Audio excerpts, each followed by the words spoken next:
लोग मुझे ऐसे इग्नोर करते थे, नजर फजूल सी चीज है, इसको देखना भी नहीं है। दोस्त ना बनने की वजह मेरा मजाक उड़ाते हैं, ये सही से बोल नहीं सकती। अपनी अम्मी को कहती हो दीदी अम्मी वो लड़की हंस रही है, मैं क्यों नहीं हंस सकती। अगर मैं ठीक नहीं भी होती लेकिन कम से कम ये दुनिया वाले तो मेरे साथ कुछ सही कर लें। अस्सलाम वालेकुम। उर्दू पॉइंट के साथ मैं हूँ इकरा भट्ट और आज मैं आपकी मुलाकात कराऊंगी एक बहुत ही खूबसूरत लड़की फातिमा से, जिनकी उम्र 24 साल है। लेकिन इनके साथ एक छोटा सा मसला है, जब वो हंसती हैं तो इनके चेहरे पे कोई तासुरात नहीं आते और जब वो रोती हैं तो इनकी आंखों से सिर्फ आंसू बहते हैं और चेहरे पे कोई तासुरात नहीं आते। जिस तरह का मेरा फेशियल मसला है कि फेशियल पैरालाइज टाइप है, पैरालाइज है, जो पैरालाइज है, फिर मेरे दिमाग से जो वेन्स आ रही है ना एक्सप्रेशन वाली, वो एक तरह से डेड हो रही है, एक तरह से बिल्कुल नॉर्मल है। मेरे से कुछ वर्ड नहीं बोले जाते। अब जो होंठ मिला के वर्ड बोलते हैं ना, जैसे कि अम्मी ने पहले नहीं बोल सकती, दीदी ने, मेरा इसमें कसूर नहीं है, लेकिन लोग ना मजाक बना देते हैं। उनका छोटा सा मजाक मुझे इतनी आपके दिल को चीर देता है। मुझे लगता है कि यार किसी का मजाक ना हो, मतलब आप मजाक करो लेकिन मजाक उड़ाओ नहीं। वो मेरा मजाक उड़ाते हैं, ये सही से बोल नहीं सकती। यार अगर मैं नहीं दौड़ सकती तो आप लोगों को समझ तो आ गई है ना कि मैं क्या बात कर रही हूँ।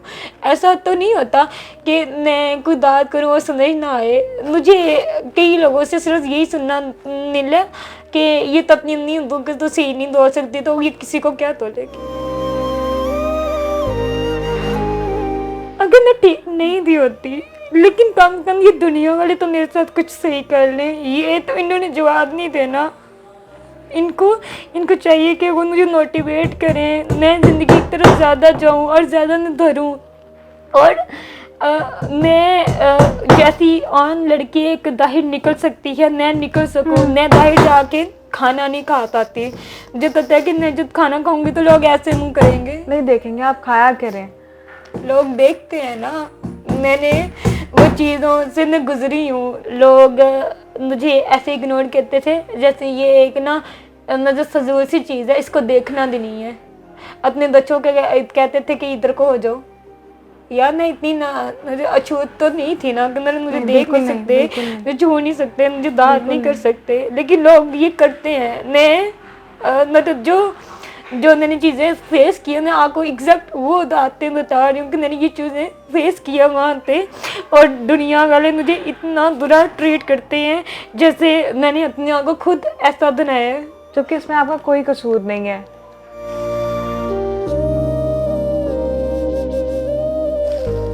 जिस चीज़ से मैं गुजरी हूँ इस तरह कोई लड़की ना गुजरे। इंशाल्लाह करें अल्लाह ताला आपको भी नॉर्मल करेंगे, इंशाल्लाह पे यकीन रखें। अल्लाह ताला किसी को ऐसा ना करे कि वो इस तकलीफ से गुजरे और इस तरह, क्योंकि मैं 14 साल की हो गई हूँ, ठीक है। 12-13 साल की उम्र में मुझे पता चल गया था कि मैं इनमें से नहीं हूँ, या मैं जैसी आम लड़कियाँ वैसे नहीं हूँ। अपनी अम्मी को कहती हो दीदी अम्मी वो लड़की हंस रही है, मैं क्यों नहीं हंस सकती, क्योंकि मुझे तो पता भी नहीं था ना कि मेरे फेस एक्सप्रेशन नहीं है। अच्छा, आपकी आंखों का भी मसला है जब आप सोती हैं? मैं सोती हूँ तो मेरी आईज क्लोज नहीं होती, जैसे कि तो आप ऐसे खोल के आंखें सोती हैं?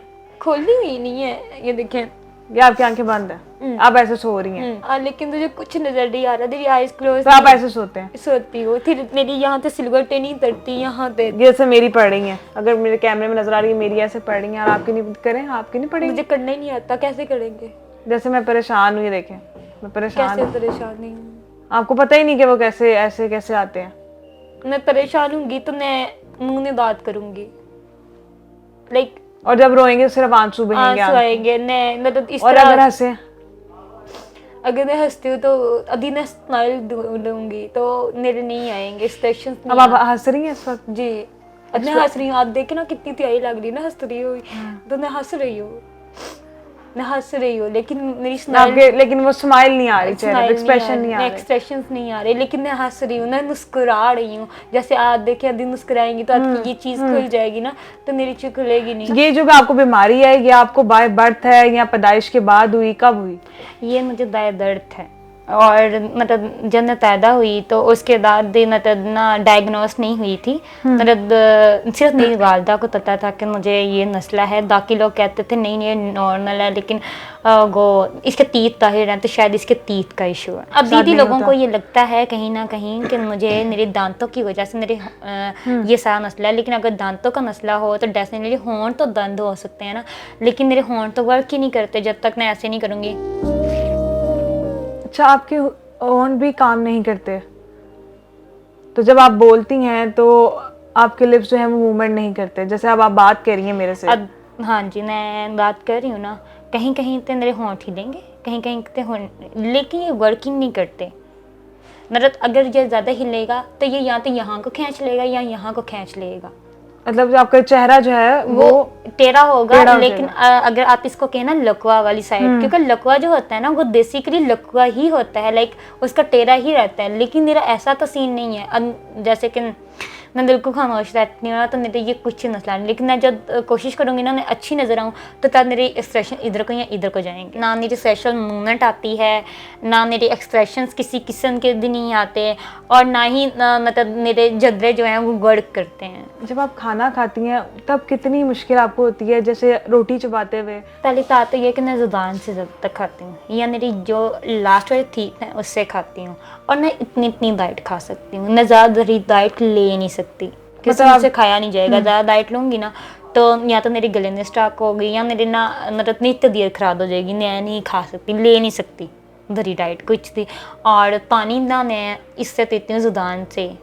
मतलब पानी लोग मतलब आप जब पानी पीते हैं तो आपके होंठ जो है वो गिलास को या नग को टच होते हैं, लेकिन मेरे तो ये चीज़ टच होती है ना, आपकी जुबान नहीं लगती। हाँ, मतलब आज आप पानी का गिलास पकड़ के मेरी जुबान ऊपर को शायद चली जाती है, मतलब तो वो आपकी जुबान टच नहीं करती गिलास टच को? नहीं करती ना उधर। मतलब जैसे नॉर्मल पानी पीते ना वैसे मैं पानी नहीं पी सकती। फातिमा, आपकी फैमिली वाले जी जी, तो ये इस बीमारी के साथ उनका क्या रवैया था आपके साथ? क्या उन्होंने आपको इस तरह कबूल किया, वालिद ने, भाइयों ने, रिश्तेदारों ने?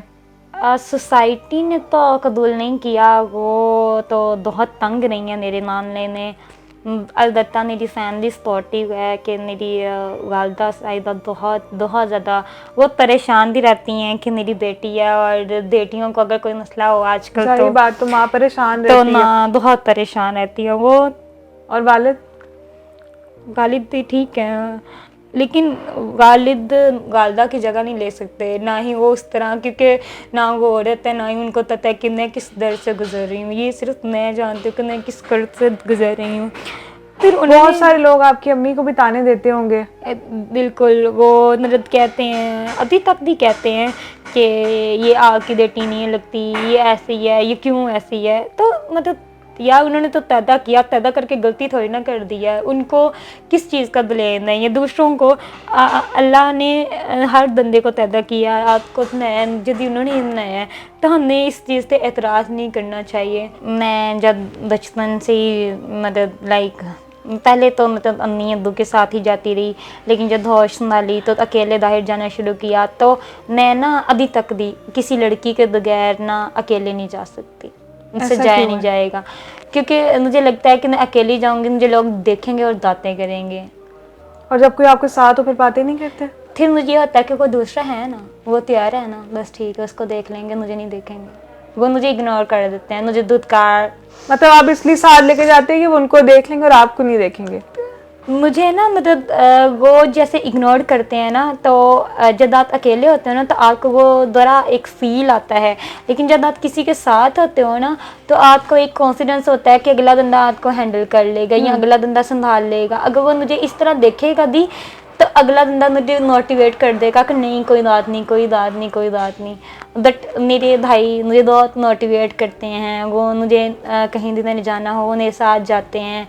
दोस्त हैं आपके, दोस्त अहबाब हैं? नहीं, मेरी दोस्तें नहीं बनती। दोस्त ना बनने की वजह? वो ज़्यादातर यही समझती हैं कि ये अदर अजीब सी है, और मतलब ज़्यादातर लड़कियां ना डर जाती हैं। कितने बहन भाई थे आप? 2 भाई हैं मेरे और मैं अकेली बहन। वो बिल्कुल ठीक है, उनको ऐसा कोई मर्ज नहीं है? वो बिल्कुल ठीक है, मतलब उनको इतना सा मतलब ज़रा सा नहीं है। मतलब हमारी पीछे से दी लेके और आगे तक दी फैमिली जनरेशन में है, किसी को नहीं है। को कुछ भी नहीं है। शादी का ख्वाब तो हर लड़की सजाती है, हर लड़की का अरमान होता है शादी का, अपने दूल्हे के बारे में सोचना। तो आपने भी बहुत सारे ख्वाब सजाए होंगे। रिश्ते आते हैं, रिश्ते देखने वाले आते हैं? रिश्ते पहली बात तो बहुत कम आते हैं, अगर आए भी तो वो सिर्फ आते हैं और देख के चले जाते हैं, कोई रिस्पॉन्स बैक नहीं करते, कई तो कॉल्स नहीं उठाते, और कई सिर्फ शर्तें तैयार दे के कहते हैं कि नहीं हम नहीं कर सकते, हमारे लिए नहीं सही, क्योंकि हम नहीं चाहते हमारे आने वाले बच्चों ने कोई भी इस तरह का मसला हो और वो इस टीन्योर से गुजरे जिससे ये गुजर रही है। बहुत बहुत मुश्किल टाइम है, लेकिन अब अगर मुझसे पूछा जाए तो अब मुझे रिश्ते आते हैं, लेकिन अब वो लोग जो पहले मतलब मुझे रिजेक्ट करते हैं, ठीक है, उन्हीं में से है ना ये भी लोग। तो अब मतलब मेरे में तो कोई खास तो लग नहीं गया। अच्छा, पहले आपको वो लोग रिजेक्ट करते थे, जब से आप सोशल मीडिया पे आई हैं तब तो से उनका रवैया हाँ में हो गया। तब से मुझे रिश्तों की ऑफर्स आ रही हैं। घर के सारे काम कर लेती खुद? अल्हम्दुलिल्लाह। खाना पकाना आता है? हाँ, खाना भी। क्या सबसे अच्छा पकाती हैं? बिरयानी अच्छी बनाती हूँ। मुझे कब खिलाएंगी बिरयानी पकाकर? जब आप कहेंगी मैं तब जरूर बनाऊंगी। खिलाएंगी ना? हाँ, मैं जरूर खिलाऊंगी।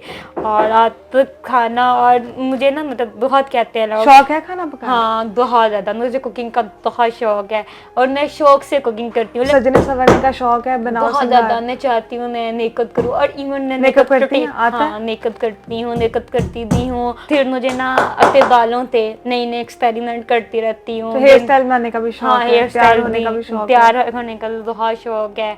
और माशाल्लाह आपकी स्किन भी बहुत प्यारी है जी। और मैं मतलब मुझे अच्छा लगता है कि मैं ना ज़्यादा से ज़्यादा एक लाइक जो आम लड़की जो करती है, लाइक उस तरह जैसे वो ड्रेस पहनती हैं वैसे मैं ड्रेस भी पहनूँ, इयर रिंग्स पहनूँ, इस तरह की चीज़ें करूँ। मैं करती भी हूँ, पूरी कोशिश अच्छी बात है, आपको करनी भी तो, चाहिए। लेकिन फिर भी लोग बातें करते हैं। क्या तालीम है आपकी, कितना आपने पढ़ा है और आप क्या कर रही हैं? मैंने इंटर किया, उसके बाद मैंने ट्रैवल कंसल्टेंट का कोर्स किया हुआ है 1 ईयर का। उसके बाद मैंने इंटर्नशिप की, लेकिन उसके बाद मुझे जॉब वगैरह नहीं दी गई। ट्रैवल एजेंसी में ही आपने जॉब के लिए अप्लाई किया? ट्रैवल एजेंसी नहीं, मैंने वहाँ पे यहाँ पे एक एजेंसी है लाहौर नहीं, वहाँ पे मैंने जॉब की है और वहाँ पे इंटर्नशिप की थी। तो उन्होंने आपको नौकरी क्यों नहीं दी? वो कहते हैं कि आपने फ्रंट डेस्क पे बैठना है और हर बंदे ने आपको देखना है, और आप ऐसी होंगी तो वो खौफ ज़्यादा होंगे आपसे, और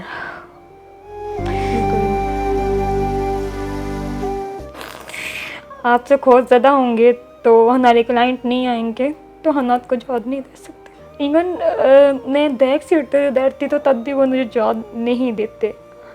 फातिमा ने अपने कमरे में बहुत सारी मोटिवेशन जो है वो कोटेशंस लगाई हुई, अगर मेरे कैमरामैन आपको दिखाए, और इनमें से एक पे लिखा हुआ है the best way to predict the future is to create it. और इस तरह की बहुत सारी पिक्चर्स लगी हुई हैं, क्रिएट थिंग्स टेक टाइम।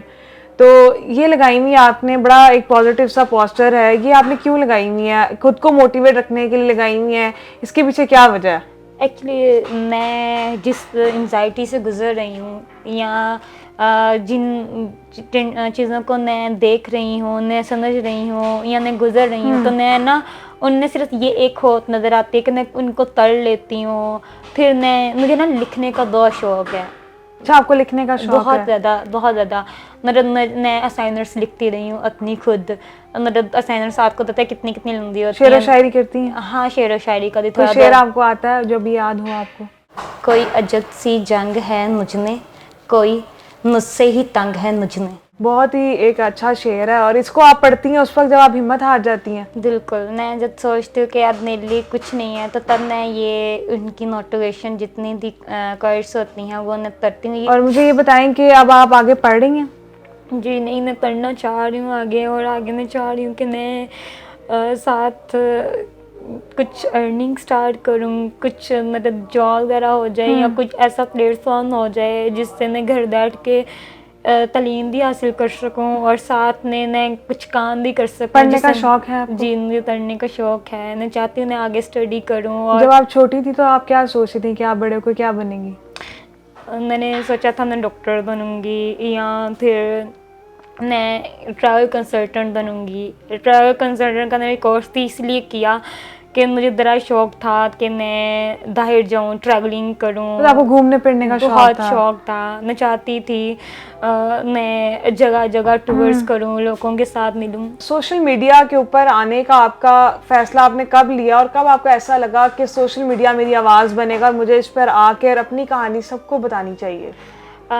जब मुझे ये लगा कि मुझे दुनिया वालों ने इतना धुतकार दिया, वो मुझे इस तरह से हकारत की नज़र से देखते हैं जैसे मैं कुछ हूँ ही नहीं।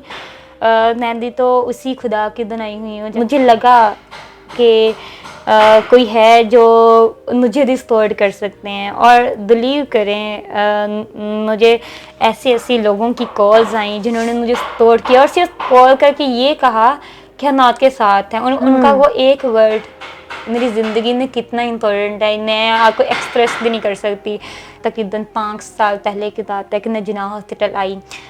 तब मैं ना 16 ईयर्स की थी। आप लाहौर से नहीं हैं? नहीं, मैं लाहौर से नहीं हूँ। मैं 16 ईयर पहले आई तो उन्होंने मुझे चेक वगैरह किया।